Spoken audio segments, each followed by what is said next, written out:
Let's work. Yo, it's go time, showtime, never backing down time. One shot, yo, make it count, yo. Crunch time, shine time, make this moment my time. Get a grip, yo, ready, set, go. We bring the thunder. Bring the thunder. Let's work. Bring the thunder. Let's go. Bring the thunder. Let's work. Bring the thunder. Let's go. Yeah, it's my time, yo time. Step into the spotlight. Get lit, yo. Let yourself go. On time, high time. Gotta go big time. This is it, yo. Never take no fight time. Grind time. Take it to the street time. Turn the roof off. Get loco. Game time, win time. We gon' bring it home time. No regrets now. Let it all go. We bring the thunder. Bring the thunder. Let's work. Bring the thunder. Well, good evening and welcome to Mountain Bears. I'm Aeson, and of course with me tonight is Techy Joe. Hello, darling. How are you? I'm doing pretty well. How about you? I think I Doing had a power very outage. That's well. Very, very well. Happy Pride, everyone. So tonight's show is going to be a little different. We actually have two topics we're talking about, but we're going to be doing something a little extra. Everyone knows our fascination with gummy bears. Yeah. Well, we thought we'd do something fun since it's Pride, and we would take on the party favors. Yeah, we're going to be trying party favors. We've got Taco Tuesday. Oh yeah. Yeah. I think my favorite so far, the movie bag. The movie bag. Like, I have not seen this one. Like that one and the I think Baker you're home. Cup. Yeah. Your favorite, the sour lunchbox. Yes. And the regular lunchbox. I like both actually. The lunch boxes are awesome. Yeah. And we're also going to try this called the Magic Potion. Yes. Yes, we'll see if it actually turns me into a twink, shall we? Hey, there's a thought. Yeah. So yeah. Meanwhile, since it is Pride Month and everyone else is dripping with pride for the next 30 days, Including Oreos, AT&T, and everybody else. Where are they the rest of the 11 months? I want to know. yeah. Meanwhile, there's Walmart and that damn Pride ice cream. True. Like, we thought Juneteenth ice cream was bad. You should have seen what they had in store for Pride. Well, they painted their store in Pride because, of course, it's the largest dispensable liquid business possible, and everybody wants it. Yeah, but I figure, what the hell? If everyone else is going to drip with Pride, why not a gay show on Exactly. All right. So first, we're going to cover a couple news topics. One of them was quite shocking. A little bit, yeah. Yeah. So yeah, the Mona Lisa was hit with a cake. At least the glass layer covering the actual painting. Yes. So yeah, on Sunday, May 29th, a man in his 30s entered the Louvre Museum in Paris, disguised as, pardon? Go on, sorry. And hello, the Laughing Tree community. Thank you for joining our Patreon. We'll be contacting you with all your benefits and stuff here very soon. Oh, very cool. So yeah, a man in his 30s entered the Louvre in Paris, disguised as an elderly woman in a wheelchair, and threw cake at the Mona Lisa. Leonardo da Vinci's masterpiece was, however, undamaged thanks to the protective glass, which was left smeared with cake. The man then threw roses around the display before being escorted away by security. I don't know. Like, originally, he tried to cut her. But, of course, there's glass there. Bulletproof glass. Thank goodness. This isn't the first time someone has attacked the Mona Lisa over stuff. He's apparently an environment activist. And I'm like, you don't go to... I don't know what the Mona Lisa has a darn thing to do about activism. Yeah, I would be a little unclear on that one. Other than, if you're trying to get attention, throwing cake. Yeah. Yeah, there's the magic potion. Yeah, that's now bubbling. It's reminding me of the Alka-Seltzer that you drink in the mornings after a night of good pride. You know, I haven't had that pride experience. I know, honey. You've been very sheltered. Like, well, okay, yeah, technically I haven't had that pride experience. Now I have had that Provincetown experience where I was like, oh Lord, mimosas are the devil. No, they're not. Um, should not have done that, especially not me because I no tolerance. Like zero. It was like when I was at the doctor's office the other day. My doctor asked if I drank, and I was like, practically no. Like occasionally, yeah. Well, actually, what he asked was, "How many drinks a day do you consume?" And I said, and I just started to laugh at that. And I was like, none. Like I practically don't drink. Yeah, mocktails I love. I love the mocktail. Like Yeah. I love a famosa. You do. You do love a Formosa. I'll take the four mimosa, and I prefer it with diamond champagne. Oh well, there you go. See, one of us is cheap. God. Yeah. Just saying, one of us is cheap. Anyhow. So then we got past another news story, and I'm kind of like, this is West Virginia. What do you think? Yeah, so an armed female bystander kills man firing at party in West Virginia. Oh God, we're starting West Virginia woman. Yes. I'm low key cool with it though. Yes. So Dennis Butler, a 37-year-old with an extensive criminal history, was killed after he targeted a group of around 40 people attending a birthday party. Police spokesman Tony, I scrolled too soon, Hazlitt said the woman's quick reaction saved lives and may have prevented a mass shooting. It comes amid a national debate over guns after a school shooting in Texas. Butler had driven by the area earlier on Wednesday evening when he was warned to slow down because children were playing. He returned armed with an AR-15 type rifle and opened fire from his vehicle on the birthday graduation party outside the apartment complex in the city. Mr. Hazlitt told a news conference that the woman who fired back did not have any law enforcement background. She has not been identified. She's just a member of the community who is carrying her weapon lawfully, he said, and instead of running from the threat, she engaged with the threat and saved several lives. The woman remained at the scene after the shooting and is cooperating with investigators. Charges will not be filed against her, police added. Butler was found dead at the scene from multiple gunshot wounds, police said. Mr. Hazlitt said it is not yet clear how Butler obtained the weapon, which he was not legally allowed to carry as a convicted felon. The shooting comes after a teenage gunman killed 21 people at a Texas primary school with an AR-15 semi-automatic rifle that had been purchased legally. The attack, America's worst school shooting in a decade, reignited the debate over private gun ownership, which is enshrined in the Constitution. Right. Well, and this is the rightful use of guns. What I mean by rightful use, she is legally operated to carry a weapon. She's apparently a good shot. From what I hear, it was a 9mm, and she at least put 4 in him without killing anyone else. Meanwhile, Mr. AR-15 apparently hit no one? Hit no one, but emptied the clip. Now, if you can't say that somebody was watching over them, that's amazing, because you have 40 children running around and playing. 40 children running around and playing. This idiot grabs an AR-15, a weapon of war, which is what it should be declared, and fires. All because he was ticked off because someone told him to slow down because there are children. Yes. That's it. That was what it took. Meanwhile, further going to prove that people who buy an AR-15 are not people you aren't allowed to use your toilet. Correct. Because their aiming isn't good. But I also want to give props to this lady, even though her identity is not being released. Good shot. Good use of a weapon.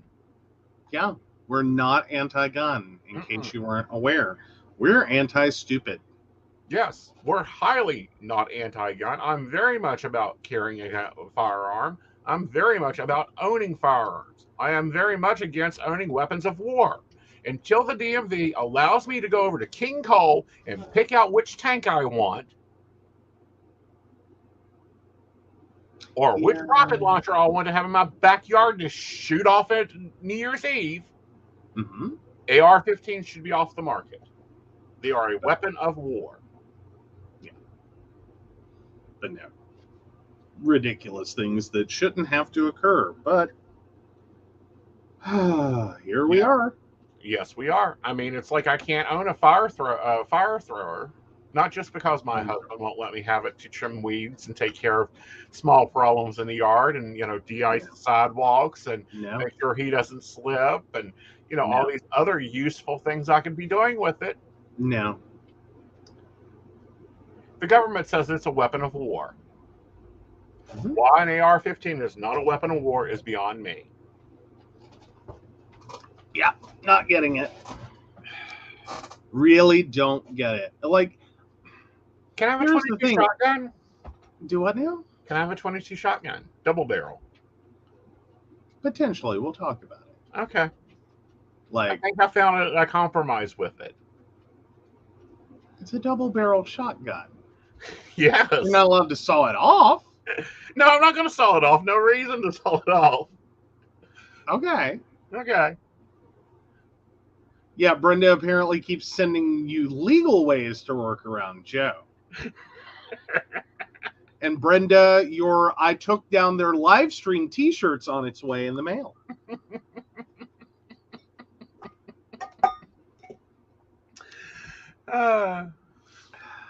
All right, so first segment, I'm trying the magic potion. This apparently comes with 3 blue tubes. It reminds me of accessors going off. Let's see.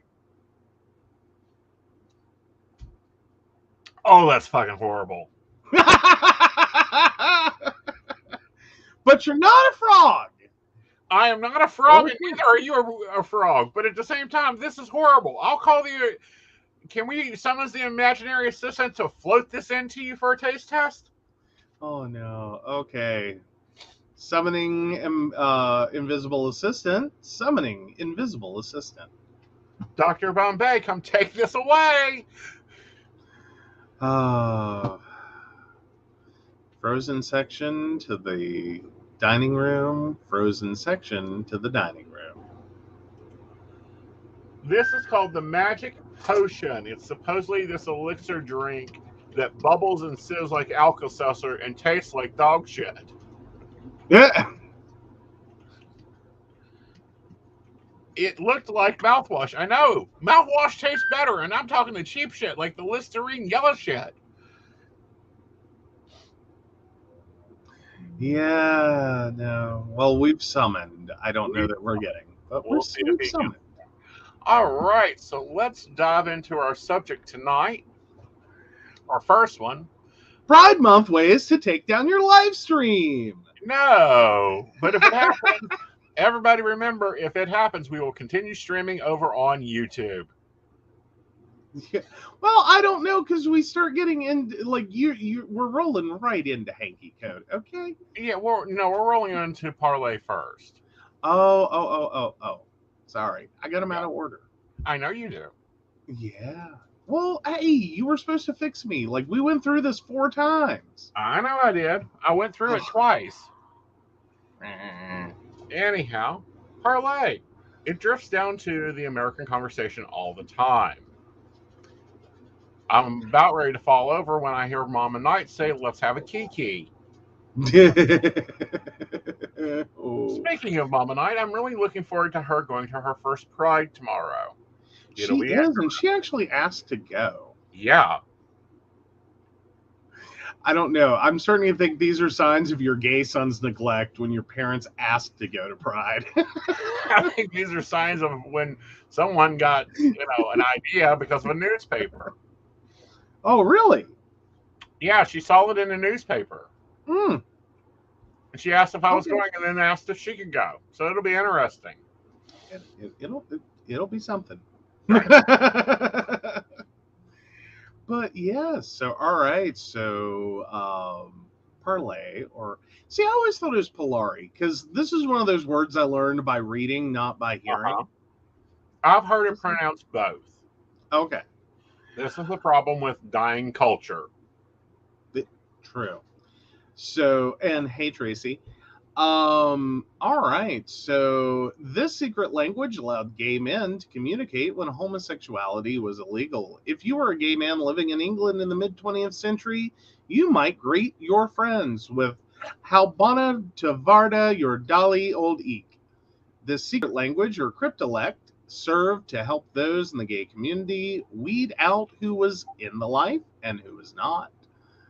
Polari, a term given to the English dialect that combines elements of Romney, Latin, rhyming slang, circus backslang, and criminal cant, originated as far back as the 16th century. By the 1800s, it was the language of outsiders and the disenfranchised in England, and was mostly spoken in London's Soho neighborhood. Its coded and secretive nature lends itself to the label cryptolect, or what the Oxford English Dictionary calls a secretive language used to confuse and exclude others and affirm the character and solidarity of a marginalized subculture. You'd be standing there at a bar talking to a gay friend, and you'd notice the person next to him might be listening. If you didn't know who they were, you'd just slip into Polari, says actor, drag queen, and activist Bette Bourne in a 2014 discussion with author Stuart Feather. Bourne learned Polari as a young man in the 1960s. To the casual English-speaking observer, it would be difficult to identify that Polari speakers were using English. Some may have recognized the dialect as part of the effeminate gay male stereotype, but the actual meanings of the words were indecipherable to the uninitiated. Many Polari phrases communicate private matters that one would rather the taxi driver not pick up on. Right. So yeah, I'm going to let you take over on actually saying them because I can't get there fast enough. All right, let me pull it up. I thought you had it. I have it, but I have 500 tabs open and 3 of them are playing music. That's your brain, dear. That's your brain, not your browser. Both. All right, let's see. Here we go here. Oh, we're a good ways down. We're a good ways down. We're a good ways down.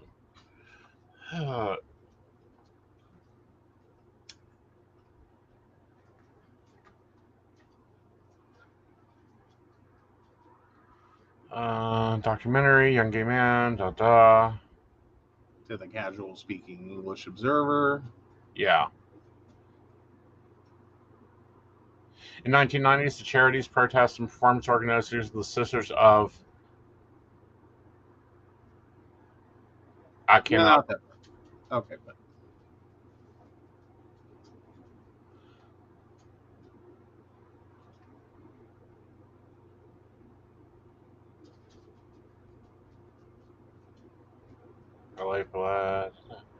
I'm not seeing where you're seeing any parlay yet, honey. Well, here, I'll just send you the particular phrase. I am like, I don't even know where to start with this. Okay. And you can have fun. Awesome. And private. There you go. Oh.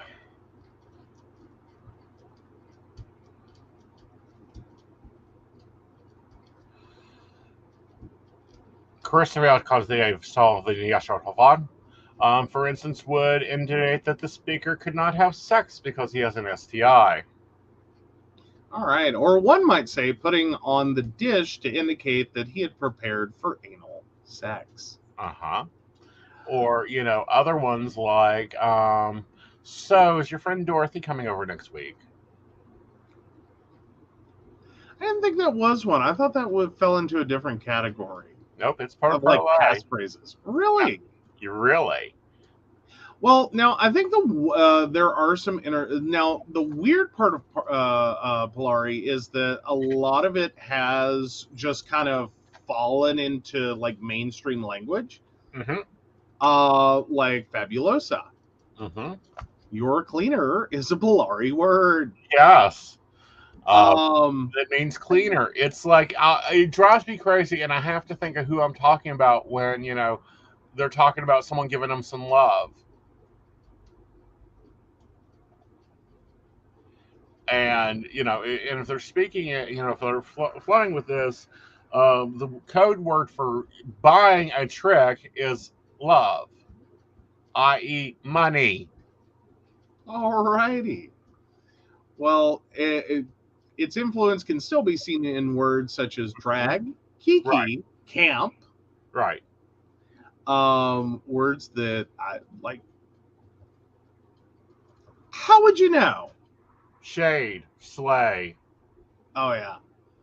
See, and I'm speaking probably later parlay because it became common knowledge because someone broadcasted it in a skit and like everyone picked up that, oh, this is the dialect you use. So you had to start using breach words, saying one thing but meaning another. Like, Sally down the road is serving tea at 3 o'clock. Do you want to go by? That sounds as confusing as everyone who wanted to go to Jan's house after Pride meetings when I was in college. Yeah. It took me 2 damn years to find out that Jan's house was the name of a fucking restaurant. Yeah.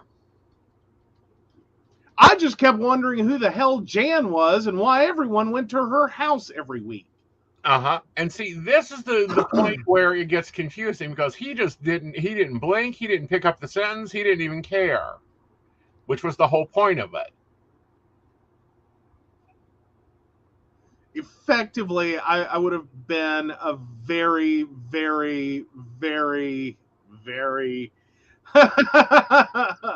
unaddressed, shall we say, gay man in the 1800s to 1960s. No, 1800s to 1984. Well, excuse me, 1700s to, yeah. Yeah. But yeah, I would have been very, very lonely. Yeah. But yes, in case you're interested in more, there is a Polari app or Fantabulos, a dictionary of Polari and gay slang. Yes. These are both things you can go and find online. We can actually share. Let's go ahead and share the one out. Yeah, let's go ahead and share out the link for the app. Oh, for the app? Okay. Well, yeah, the book's decent, but the app is better. Okay. I did it Pride. There's a few of us silver hair that would, possibly still use it. Oh, yes.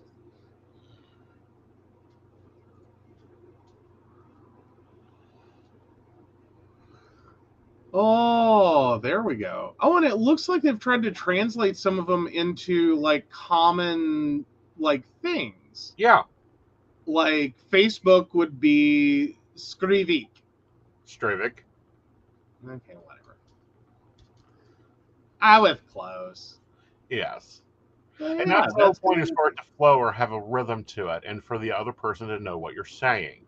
It does no use if the other person doesn't get the clue that he got told he looks pretty, or he got told that, there's an orgy down at somebody's house and asking if he wants to go or not. Yeah, again, I would have been very, very, very. Yeah. Because you have to watch the Suits. Actually, I probably would have been very, very arrested and killed. But I mean, right, or electroshocked out of your damn brain. Some days it sounds like a vacation. Not really. I mean, grilling in the corner is not a vacation. I'm just saying. Lord knows I need a trip around the world. What? Trip around the world. Oh, Lord. I don't want to know, do I? No. Okay, thanks. Like, will it pull our string?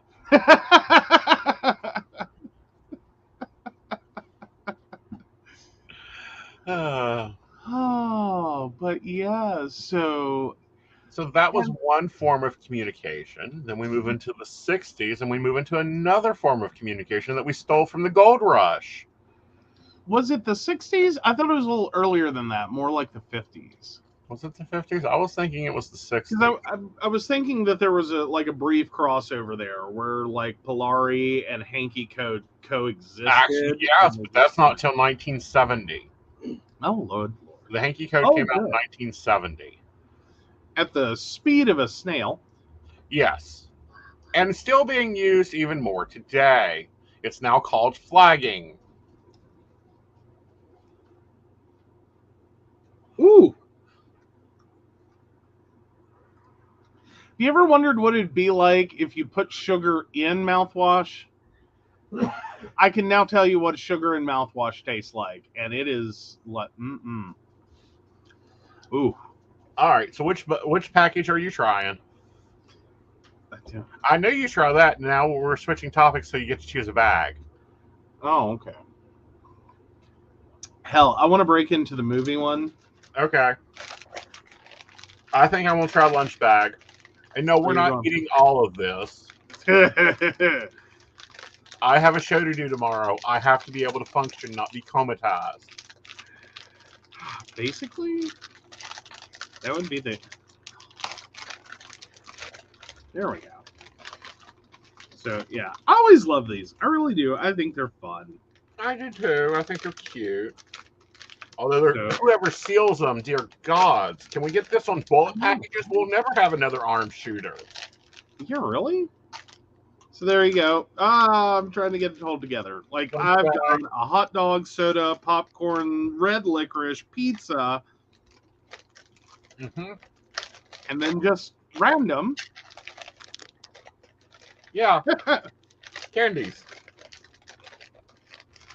All right. So the lunch bag one comes with a soda, 2 burgers, French fries, a hot dog, and a pizza. Oh, nice.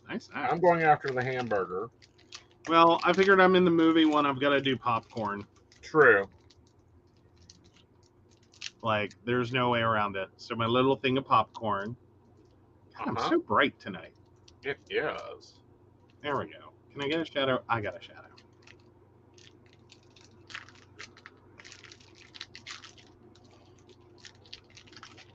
Like, I'm curious if it's going to be buttery. And oh my god, it actually tastes like popcorn. It looks like in a nice, good, sweet way. Kind of like a butter cake. I mean, not quite that intense, but. Hey, Mika.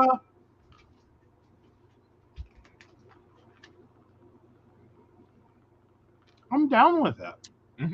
The burger one's a mix of different fruit flavors. It's actually pretty good. All right, so I got a question. We'll take that, and then we'll discuss Hanky Code. Alrighty.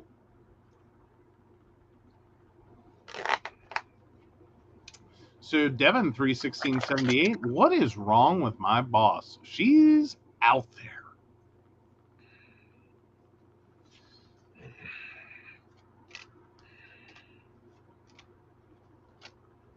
All right, this is quite interesting about this. She's having to make some really sharp decisions.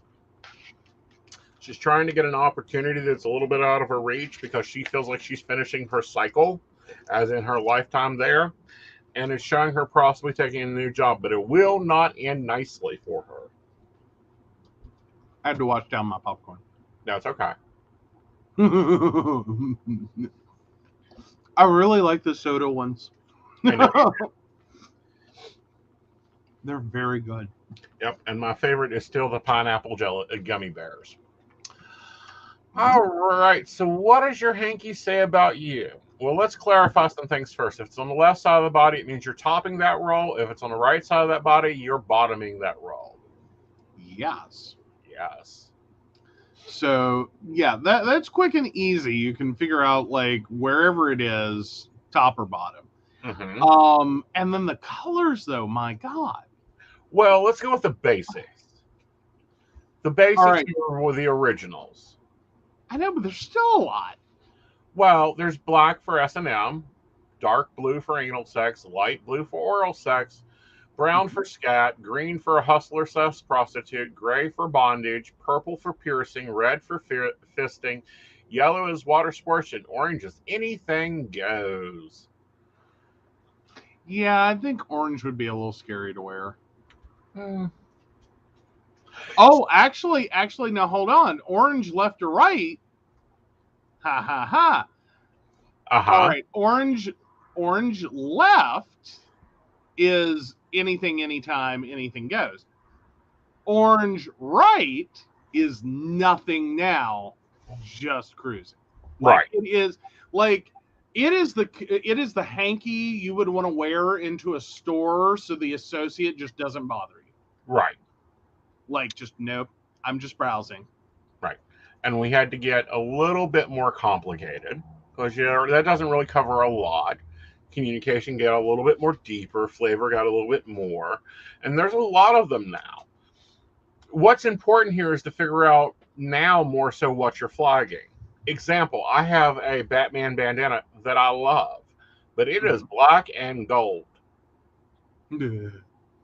So, if I'm wearing it, I got to be watching, what scenes I'm walking into, because of course black is hard S&M top, and gold in general is 2 looking for 1, or 1 looking for 2, depending on if I remember which pocket to put it in. Mm-hmm. Which one do you think is the most confusing to you? Oh, of these? Yes. I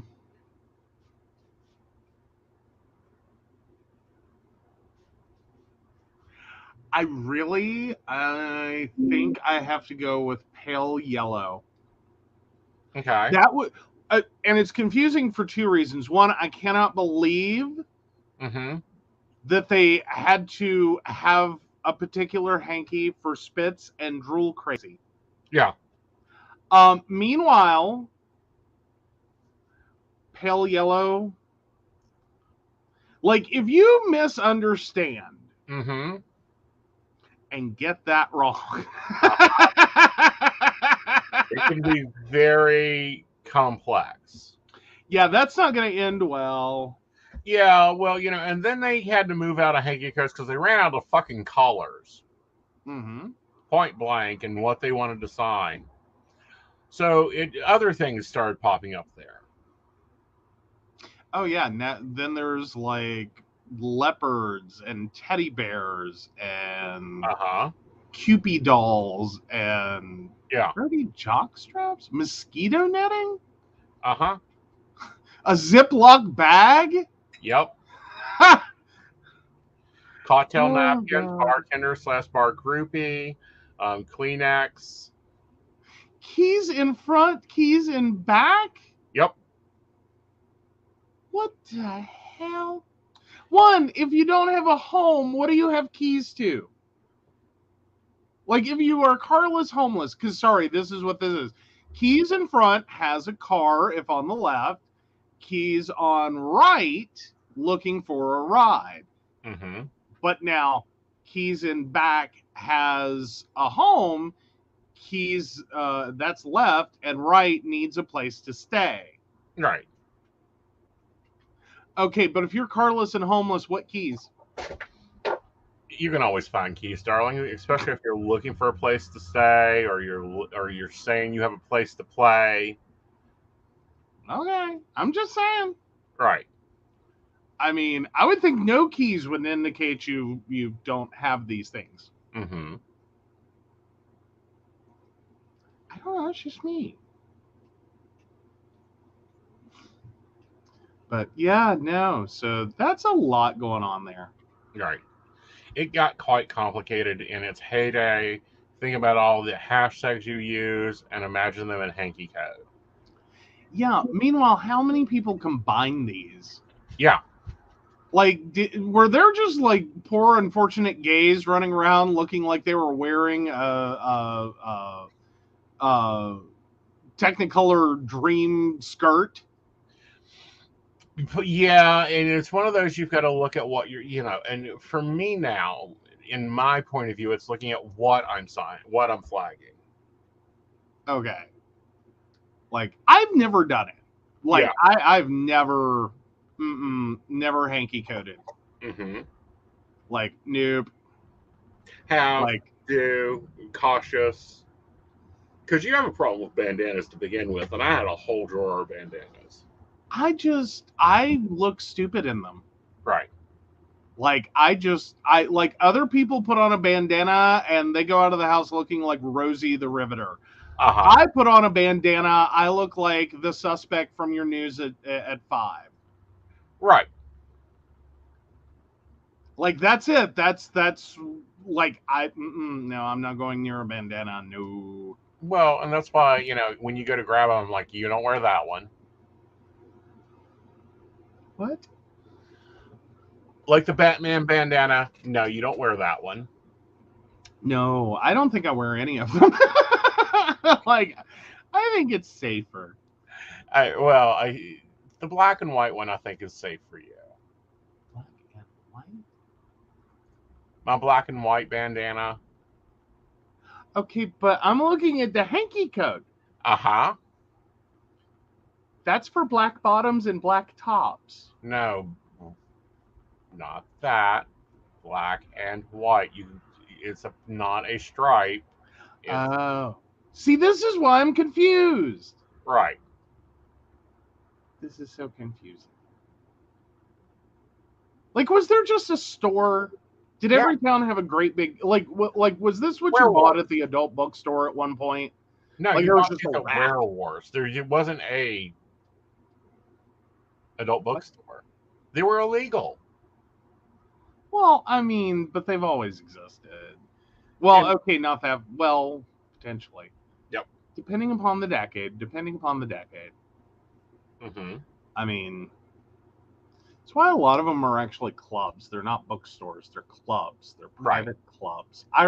Does anyone else remember that when you actually had to sign up and pay a fee to like use an adult bookstore? Mm-hmm. Like just going in to make a purchase? I can remember doing that to go to a bar. A lot of bars were private clubbed. Oh, yeah. I remember going into a club, pulling into the parking lot of the club. You pulled in to a gated parking lot. You had to have a membership card before you could park your car. Mm-hmm. Mm-hmm. Like, no. Well, now that one I didn't go to. I've known of those, but I've never been to one like that. Mm-hmm. But yeah, like, and like, I have whole issues with adult bookstores. I mean, most of them are funny. But like Mm-hmm. it's just this interesting genre of business. Right. And Like, Brenda, yeah, I think we should get him one with multicolored question marks on it. I really think I need Sid from Ice Age and just the quote of like, I'm gonna die. You're not going to die. You're going to get a lot of attention, which you like. Just remember left or right side. Like, this is too much memorization. That's why I'm saying stick with your basics. Oh, okay. Not that I need that many. Okay, which ones do you think you need? We'll go into deeper fun here. Not the right show. Okay. But let's just say it's not that many. Like, maybe 5 total. Maybe 5.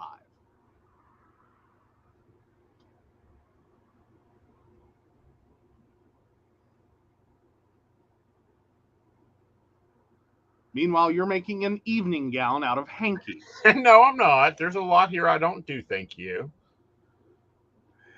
Yes, the endanger kid from Simpsons. Ralphie. Poor Ralphie. I'm in danger.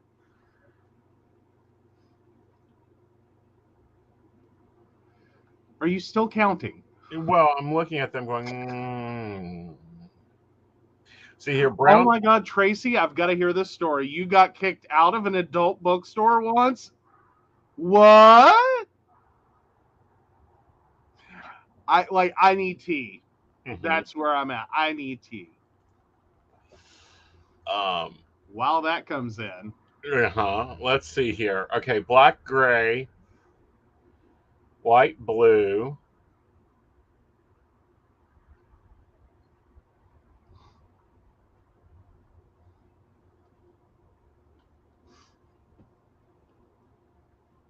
gold.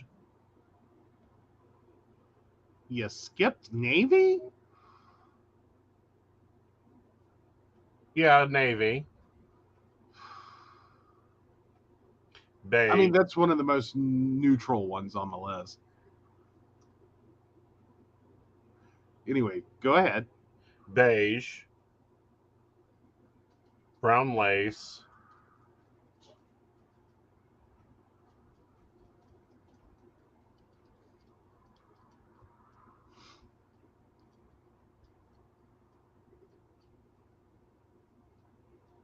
Red with black stripes. White lace. Brenda called you out. Aeson needs a quilt. Yes, he does. 2 sets of keys.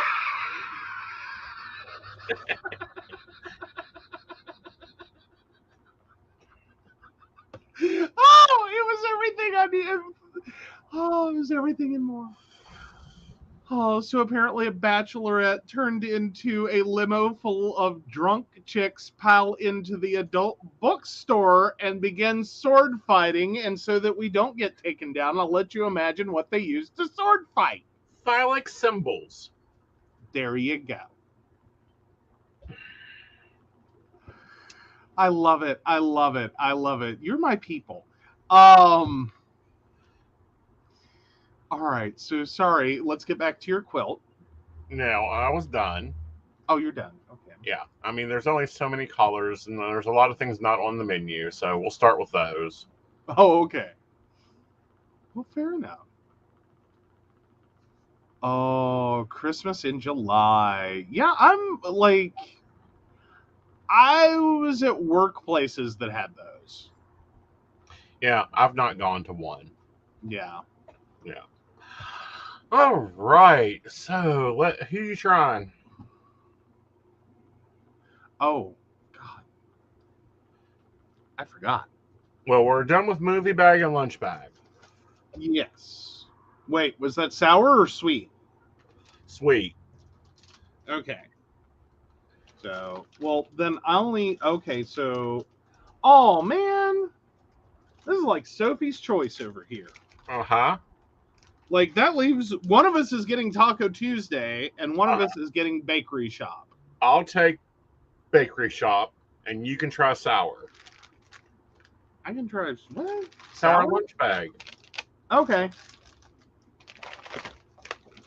Like, I counted the bags before I bought them, honey. I know, but we still have an odd number, don't we? 5, and we have 5 topics. Oh, okay. Sorry, I thought you were totally ruling me out on the lunch bag. No. Oh, there it is.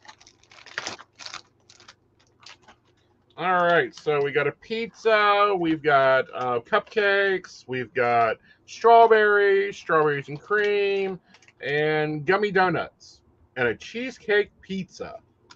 All right, I have a sour corn cob, sour fries, sour hamburgers, sour cola, and sour pizza slices down there at the bottom. I'm like, these things do not lend themselves once out of the bag. No. But there you go.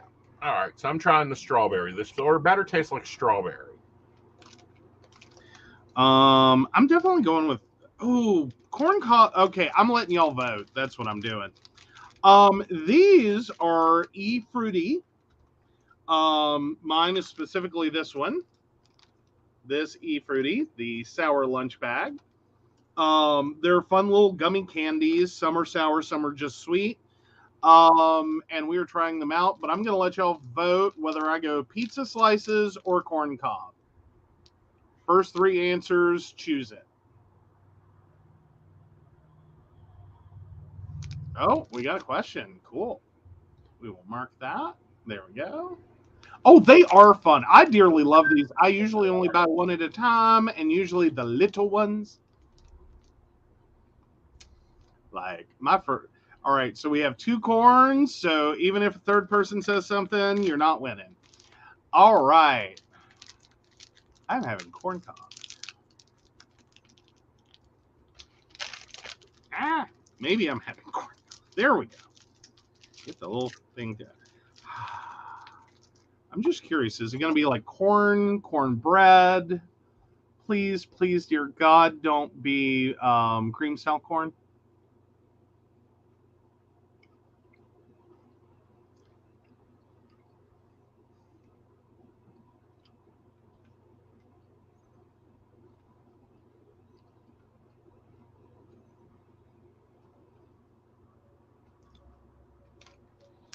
So the strawberries are kind of like tangy strawberry.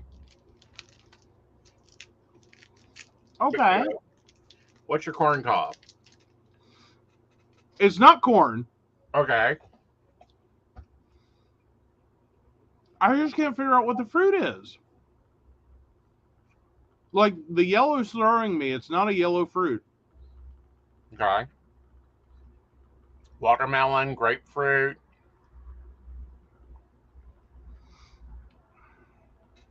I keep wanting to think apple. Like Sour apple. yeah. I don't know. It's very appley. It very much reminds me of apple juice. Ah. Okay. It's good. It's good. All right. So we'll have Taco Tuesday in between the love and relationship. Okay. All right. So first, let's go up to Are You the Asshole? Am I? Pride theme addressing. Do I know? Pride theme addressed. Yes. So am I the asshole for snapping at my wife's parents for implying that our son's uncles are making him gay? Me, my wife, and our friends Jack, Nathan, and Susie all grew up together. We went to the same church, the same schools, and we're all drama geeks together. We're basically a family. Jack and Nathan are gay and have been together since high school, and they live close by, so our boys, Zach and Caleb, Zach's 12 and Caleb's 15, spend a lot of time with them and know them as their uncles, which my wife's parents have never liked. Her parents are pretty conservative and homophobic and tried to get my wife to cut off Jack and Nathan when they officially came out in college, and she refused. Ever since Caleb could talk, he's been a theater kid like I was, and while not femme, has never been super interested into stereotypical guy stuff, which my in laws have always implied was because he spends so much time with his uncles, or would sickly imply they were doing something to make him gay. Normally, I'd let it slide because we don't see them a lot, and I know my wife hates fighting with her parents, but Caleb just came out to us last Friday on his birthday. My in-laws gave him this disappointed look, and he just got up and ran to his room. Me and my wife and Zach tried to comfort him, but he's still been moping. Yesterday, the in-laws came over saying they were praying for Caleb and told me that it was my fault because I left him around deviants like Jack and Nathan, and they made him gay, basically implying they did something. I got pissed off and told them to get the fuck out and not come back. They said they were just trying to help Caleb, and I screamed at them that they have helped enough. And my wife had to get me to calm down while they left. We've been getting calls from her family saying that I was an asshole for treating her parents that way and causing a fight between them and my wife. My parents think I went too far and shouldn't have reacted like that. Am I the asshole? No. No, I'm sorry. This has been a long time brewing, and probably if I had to give asshole points to this father or to this parent, sorry. I'm making assumptions because I got Okay, the father, yes. I would say for not like heading this off 15 years ago. Mm-hmm. Like this has been brewing a long time. Like the minute I got to Caleb came out, I just went, ew, cringe. This is gonna end badly. Right.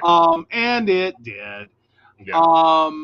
Like that would be like, and that would go to like both the father and the mother on that one, is like you had ample time to know that statistically there was a probability that one of your kids might turn out gay. Mm-hmm. You've had 15 years of their bullshit that you could have dealt with. Mm-hmm. I Um, do like that OP provided extra information. Um, OP says that the wife is also pissed and hasn't been answering their calls. So she's not talking to her parents at all. okay. So that may be why he had to stand up. All right. Yeah. Yeah, no, I mean, other than that, Mm-hmm. like, no, not the asshole. Not the I asshole. mean, but again, that's hindsight, Yeah. and like that's if I were to have to, Right. it would be like this was just, you knew this perfect storm could Right. potentially be coming. Right. Like you've just let this fester for now almost decades. Mm-hmm. With letting the parents get away with this shit and just letting it slide. I know you only see them a few times a year. They probably don't have a big influence on your kids. Like, definitely not as much influence as, Nathan and Jack do. Right. But at the same time, you shouldn't tolerate this. We don't tolerate it from any of our family. We don't put up with it. I will blow gaskets faster than anything. Yeah. Well, and then here's the other part of this. You've also, in that time period, like, as much as you have shown that Jack and Nathan are totally cool, awesome, normal humans, Mm-hmm. you've also kind of been teaching your children that Right. you just ignore it. Right. That, oh, grandma and grandpa are a little bigoted and hateful, but we just ignore that. Mm-hmm. I mean, Yeah. sorry, no. No. But otherwise, yeah, your in-laws are a total nightmare. I don't think you really overreacted. No. I mean, I don't think they overreacted. If it occurred in this house, they would have been let out of the house with gunpoint. Point blank. I don't know about gunpoint. I think I would hopefully be able to like push people out the door faster than you can grab a gun. Uh-huh. I'm hoping. Uh-huh. But Mm-hmm. no, I mean, as much as your wife doesn't like to fight with her parents, like I feel bad for Jack and Nathan. Yeah. Like, I'm sure there's been I'm sure that your wedding was tense. Right. I'm sure that like birthday parties are tense. I am sure this has been like a never-ending drama. Right. Like, granted, drama geeks should have expected, but bad joke. Anyway, but no, like this has been building, this has been growing, this has been festering. I think it needed to be handled way before now. I think it was just unfortunate Right. that, like, and this is not blame, kids come out when kids come out. It's that moment, like, and I'm sure you do too, that you wish Caleb had came out Mm-hmm. when they weren't in the room. Well, I think that it doesn't matter. What matters more so is the behavior of the parent. And the behavior of the parents have said, we back the son, and grandparents shut the fuck up. Yeah. And I mean, all in all, I don't think Caleb's going to be hurt by this. If anything, I think he got a very strong, like, we love you message. Mm-hmm. And, like, we're going to kick some ass if people fuck with you. Mm-hmm. Like, we are not going to put up with this. Right. As much as, Right. this was a really like ugh, ugh moment. I think all in all, it went well. Yeah.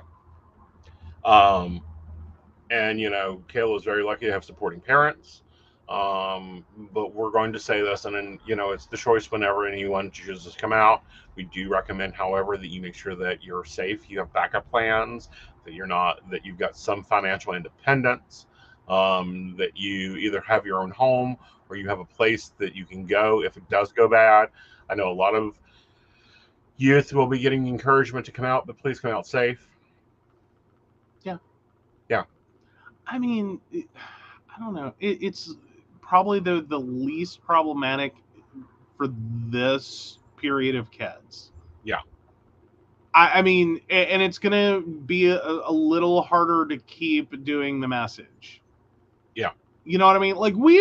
We've been having this conversation for years. We were talking about that last week. And there's whole things with that. And like back then, it was just good common sense. Like, don't go blow up your life, please. Right. Now, hell, like it's more so like I think some parents are just more upset their kids wait. Some are. You know what I mean? Others are in danger. Well, yeah, some are in danger, and I get that. But I think there's some parents that are like really just sitting there going, "Come on." Yeah. Like, we've known. Right, and that's the more progressive parents. Then we have the far right parents that don't believe that children should have sex ever, should not have a sexual identity before they're 40, but want grandkids and will destroy their lives. Yeah. I mean, this is why the bill in Florida is so dangerous and has continued to be so dangerous. Oh, absolutely. All right. So we did get a question. Let's do the question. All right. So Donna Wyatt, 11/11/69. Will I regret going back to college at this age? Look here.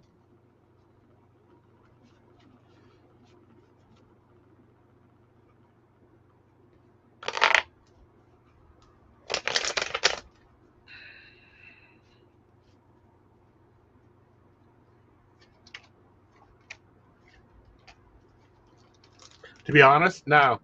You're going to have to make sharp decisions. You're up for an adventure. You needed this. It will give you a lot of opportunities. It will open up a lot of things you haven't seen. It'll open up a lot of things you haven't thought about. And with the world, it'll actually get you to the step you want to be at. Looking at it overall, I think this is a wonderful choice for you. I think that financially it's going to be great, and it's bringing the wisdom and the feeding of knowledge you've been wanting. I do recommend, however, you get a good planning system in to manage your time, because yes, you're going back to college. It takes a good month and a half to get back into the flow, and adding that to your adult life can be sometimes struggling. All right. Well, good luck, Donna. Yes. All right. So, we're both, I guess, trying tacos? Yes. It is Taco Friday is what it is. No, it's Taco Tuesday is what these are. Yeah. And it's TWO Tuesday. So it's kind of fitting that the two of us are trying it. Oh, yeah. Yeah. So we're not doing corn. No, it was Well, I'm not doing corn. You can see if you can figure it out. Oh, that is some decisions there.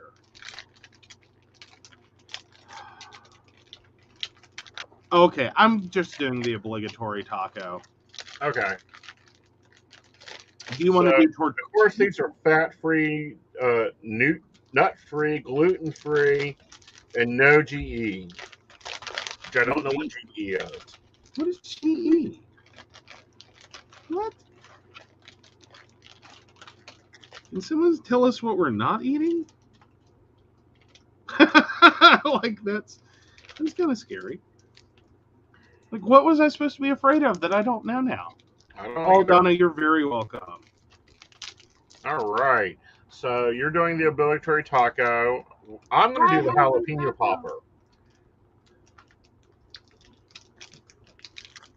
I may regret this. Alrighty. Oh, that's just cute. So it comes apart. Ah, it's multi-pieces. It's like going to Taco Bell. It fell apart. Mm-hmm. No. That's not untrue, though.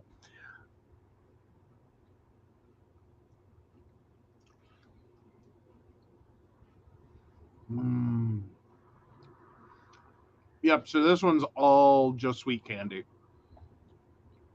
This one is a strawberry. There's no heat to it. There's nothing you would expect out of a jalapeno. Okay, cool. All right, let's see if we can crack the corn. Okay, we're doing more corn. Now, I think this corn's different. Probably, because it's not sour. Okay, yeah. It would very much be different. So this is what the little corn husk looks like. Mm-hmm.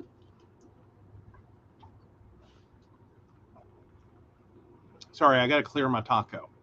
Mm-hmm. Like, it was like eating 4 gummy bears smashed together. Mm.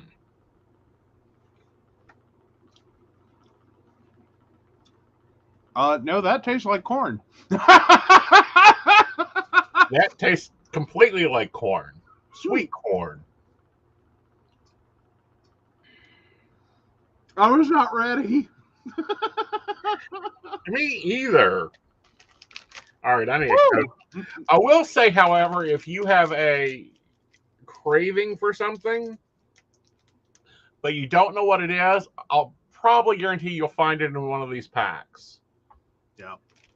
I don't know. Does anyone else do that? Like you'll have the moment of like, I want something, I don't know what it is, so you go buy jelly beans. Like, and I'm talking full on Jelly Belly, like the 1,000,001 flavors and combinations you can do there, till you find the magical jelly bean combination. That's like, fuck, that's what I wanted. Mm-hmm. Sorry, I do that. Now these have the best Cokes. Like it tastes like a real Coke. Oh yeah, I'm breaking in the tortilla chips.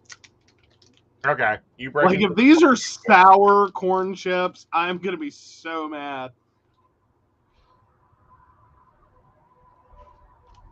Oh, they're not. They're lemon. That's refreshing.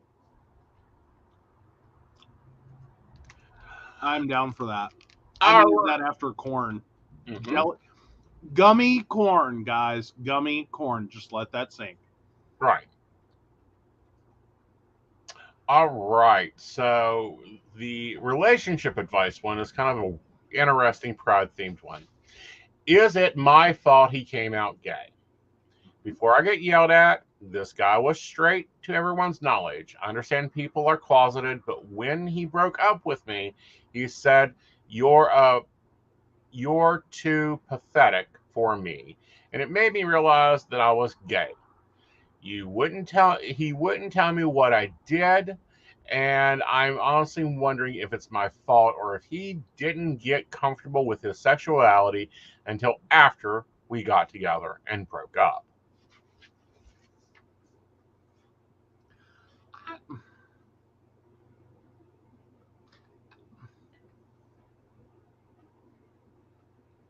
I think we should just short circuit this into you avoided a toxic asshole, so yay! Am I wrong? Looking at this,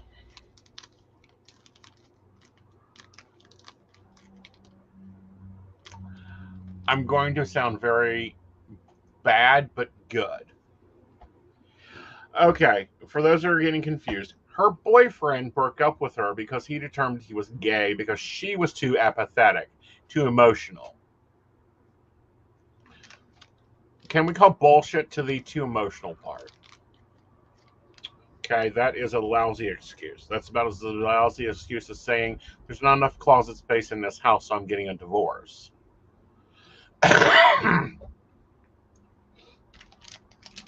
I don't know. I'm just sitting here going, his whole reasoning follows the same line as like being with you made me realize that I loved eggs because you're not chocolate cake. Right. Like, what? Mm-hmm. Like, how do you get there from here? Mm-hmm. Now, what I wish is I wish she had put her ages in here, but she didn't.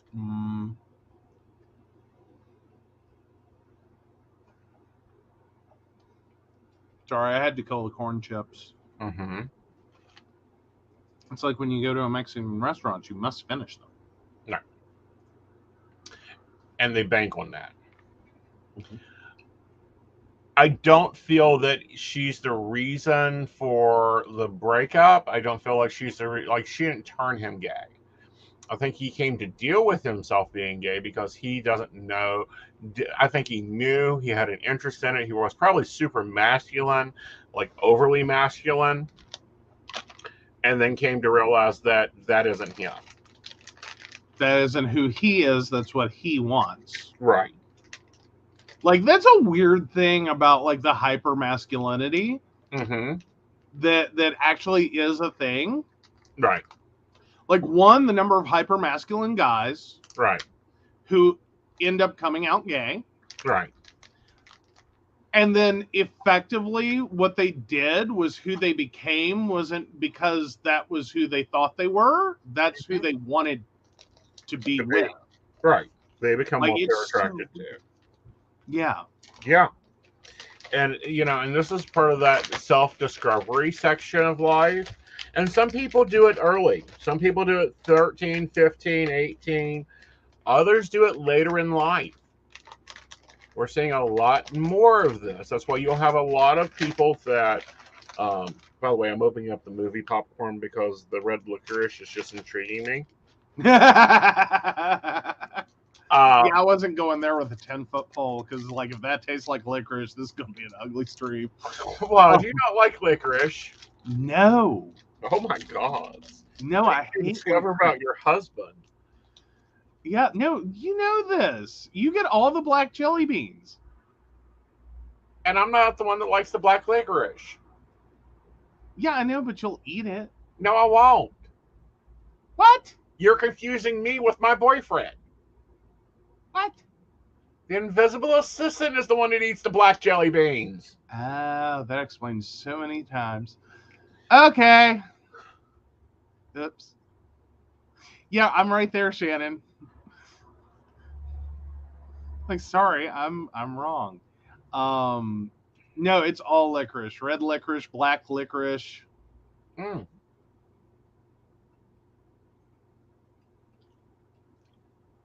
So not licorice.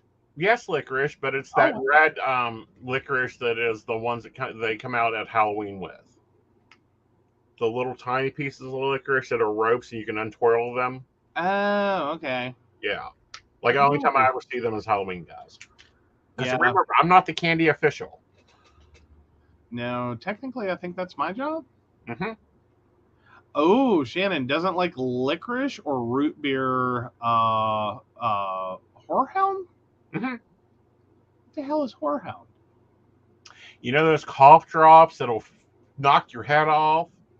Oh no, got it. I'm there now. Ooh, why does that exist? Anyway, so yeah, doesn't like any of those flavored things. Because it Oh dear God.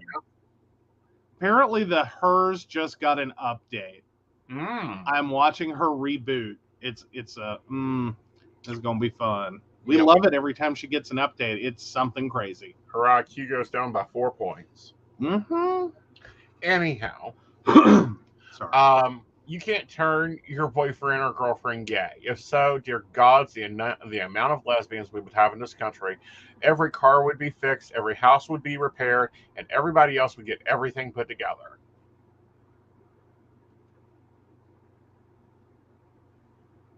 Yeah. No. Sorry, I'm good with root beer. Like, I like root beer. No form of licorice. Just no, never. Yeah.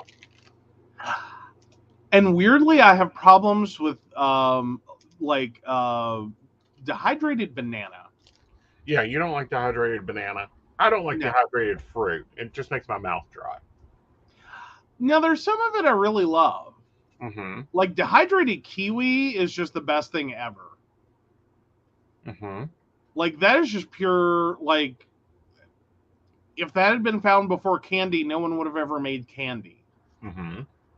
Well, here's the thing. It's really hard to find, a dehydrated Aussie boy up here.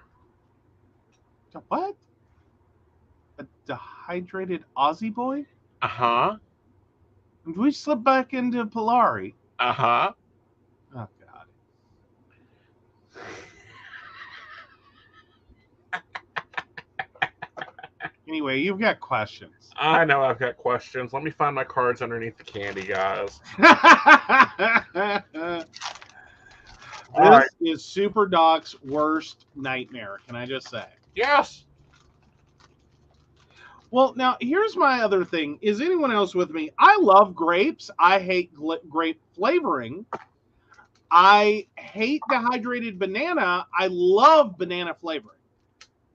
Like, it is the weird... And then, I don't know who the hell invented cherry flavoring, but you missed. Well, that's because they invented it to cover up the taste of medicine, and you're programmed for it to taste like medicine. It's kind of like if we give you cough syrup, you get really confused if it doesn't taste like bubble gum. Yeah. Yeah.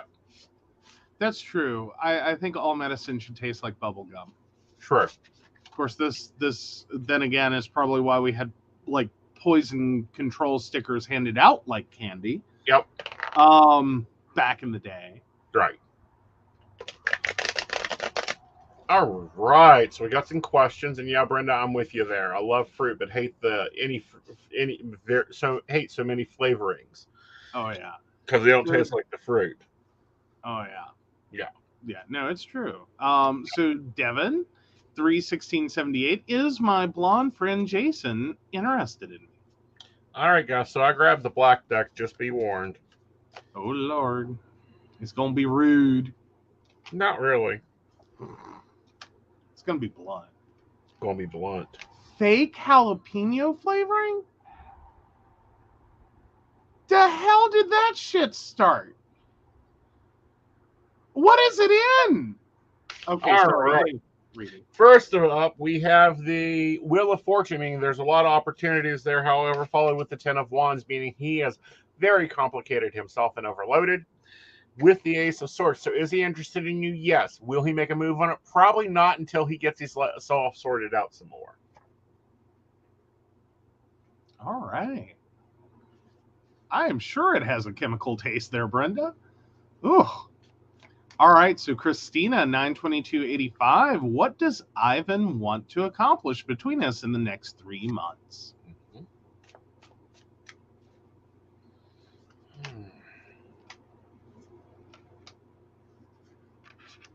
Okay, well, this is kind of interesting. Right now, there's something he's hiding from you. I feel like it has something to do good. Then we have the Lover's card here, which means that there's a growth in the relationship over the next 3 months. It'll get more entwined, encircled. But you guys have got to watch that you don't get lost off your path, off your ideas. Your goals don't get mixed up. With the Chariot here, you want to overcome any issues. And then we have the Ace of Swords here, which shows a new beginning, a new plan of attack there. All right. And we had one more question come in. Okay. 2 more. Everyone showed up tonight. Yep. All right. So Sam, 62598. How can I find success in what I'm schooling for?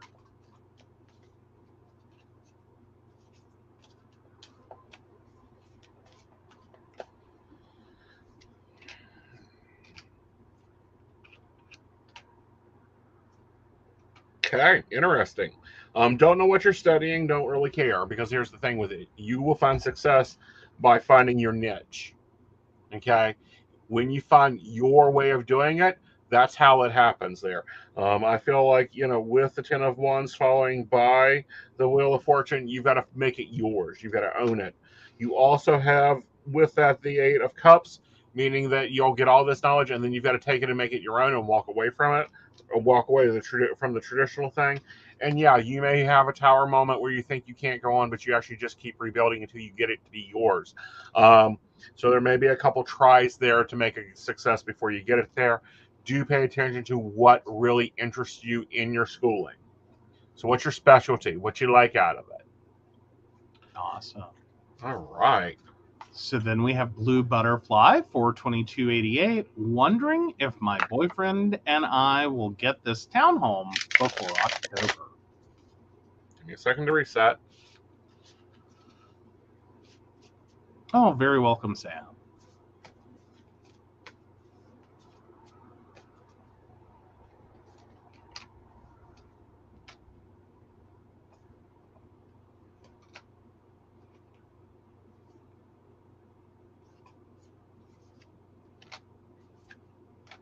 Okay.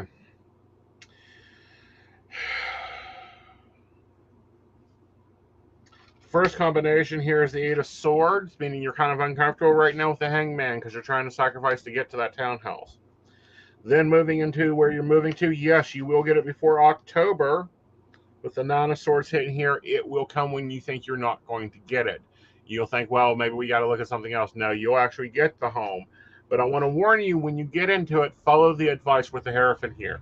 You know, if they say that, you know, in this neighborhood, it's good to have a burglar system, or it's, you know, this is the company that deals with the security around here, follow that advice.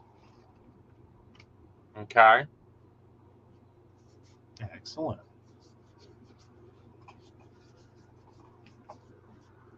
Okay.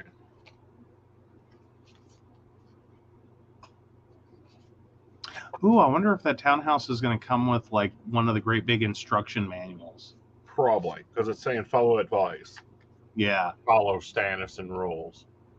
Like you're probably going to get it. So then you're probably going to get like a packet for this house that's like, here's like everything. Yeah. You do this. Yeah. Cool. Very cool. All right. So we got through a good bit tonight. We did. And it's still early. And it is still early, and we got a good audience here. So what has been on your newsfeed, or what's your thing for Pride this year? Oh my goodness. You know, like we've been busy. Yeah. Like I'm the worst. Like I've not stopped long enough to pay attention to much else than what we were like working on or trying to accomplish. You've been tuning out a lot. I've been tuning up a lot, but we have been in very crazy time. Now, I will be at Beckley Pride tomorrow in Beckley, West Virginia, doing readings, but I won't be underneath my banner. I will be underneath Massage and Tarot by Eric Williams. So I'll be at his booth, guys, if you're looking for me. We will be there. We will be there. I'm going to try not to get sunburned. Well, I've got your Vampire Aid in the sports Kia. Woohoo! Good deal. And Natalie, now that you've seen me eat, you can, you know, at least clarify that vampires can eat. There's a great big bucket beside him right after this goes off stream. Uh-huh. I'm so teasing. No, you are, but at the same time, it's like I'm really concerned about the Oklahoma shooter. And I think that it really brings up a big problem. He went through back surgery a month ago. He was given no pain medicine after the back surgery. The surgeon refused and called him a drug seeker. This brings up a even deeper problem within America.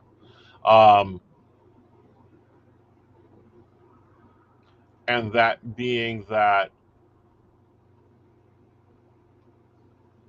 it is a very large problem with the pain. We're trying to stop abuse at the cost of literal human suffering. Yeah. As in, we're no longer making choices with pain meds. No. That are reasonable to situations. Like, I understand abuse is important.